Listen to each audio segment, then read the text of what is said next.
What is standard deviation? Why is it important? How do you calculate standard deviation? To help you get a better picture on this, we have our industry expert Mr. Hariharan with us. Hariharan, the stage is all yours. The name suggests, it is nothing but what is the spread of returns. Okay. Now, what that spread means is that, so one is standard deviation measures what is the total risk in the fund.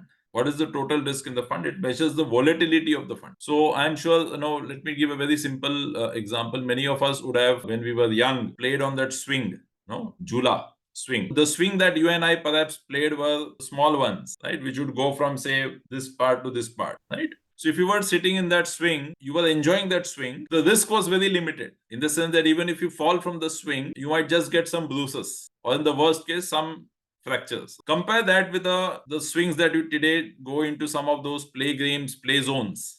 I don't know what is called those places where you have those huge swings. If you sit in those swings, you are taking a higher risk. The excitement could be higher. The growth potential could be higher, but the risk is very high.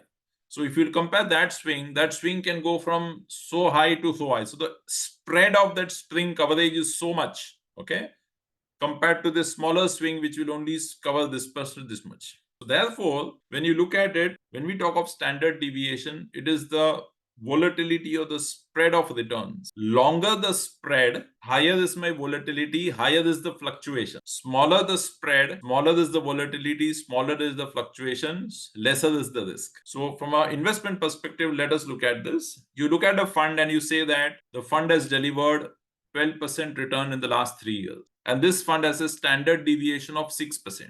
Now, where is this data available? This data is available in the fact sheets. So 12% return, 6% standard deviation. So what it means, how you interpret this data is, you do 12 plus 6. So the swing goes on the positive side plus 6, negative side minus 6. 12 plus 6, 18. 12 minus 6, 6%. So what it tells us is that, generally speaking, the fund's performance ranges between 6% to 18%, right?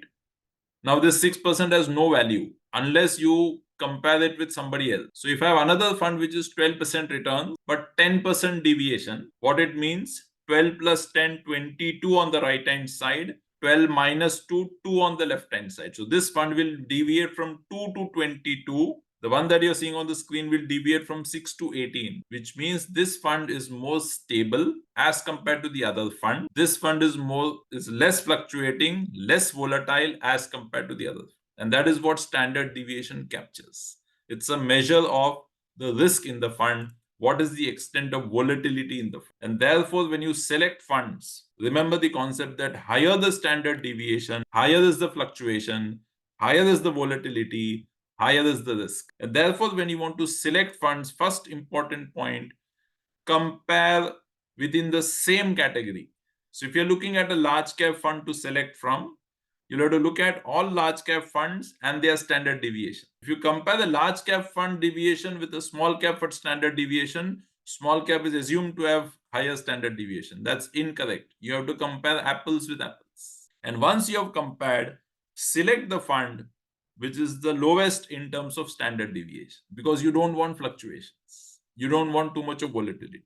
So standard deviation helps us to find out what is the extent of fluctuation, volatility in the fund, and therefore you choose it, select within the category and choose the fund which has the lower standard deviation. Thanks for your detailed answer. If you have any doubt regarding this or any other financial or investment decision, don't hesitate to book an appointment with our financial expert. The link to the appointment is given in the description below. And also, would you like to know more about finance and investment? Then we would recommend you to attend our live webinar. The link to the webinar is also given in the description below.